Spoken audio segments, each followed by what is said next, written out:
We're effectively looking at a report that's mapped out some of the progress some of the African countries are making when it comes to development. First up, let's take a look at some of the key drivers influencing development at this stage.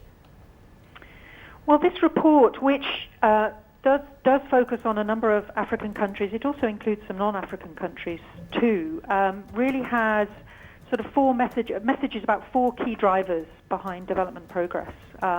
The first driver focuses on what we're calling smart leadership, and that's not just governmental leadership, but leadership across different parts of society, including civil society, in helping to bring about development progress.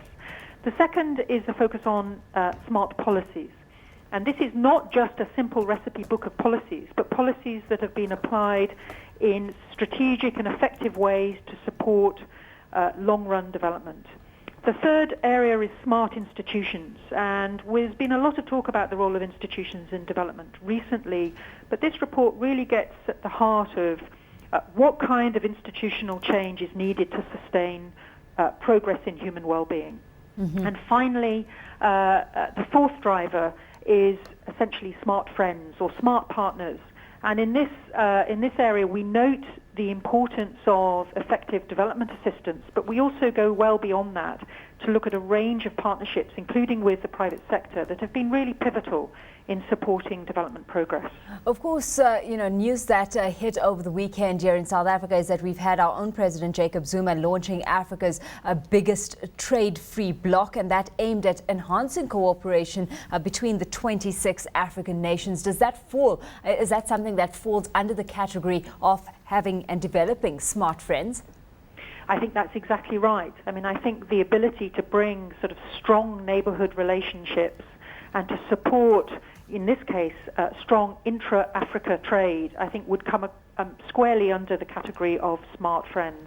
Let's take a look at some of the countries that do stand out, because as star performer we've got Ghana, and that because we've seen government-led reforms and initiatives really taking this economy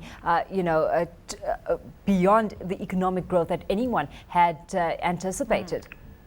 Indeed, and in fact what we focus on is actually Ghana's remarkable agricultural growth story over the last 25 years, where we've seen essentially 5% growth rate sustained over a long period of time that started off under a period of fairly inspired sort of government leadership, but has broadened out to involve strong cooperation between government, private sector and civil society.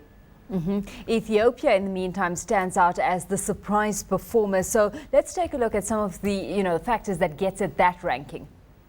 Well, Ethiopia indeed is sort of categorized as a surprise reformer, really because there has been, over the years, quite a lot of commentary on Ethiopia that it is one of the poorest countries on the continent. It's had very serious challenges around droughts and famine. But actually, what we found since the 1990s, that primary school enrollment in Ethiopia has risen by something like 500%.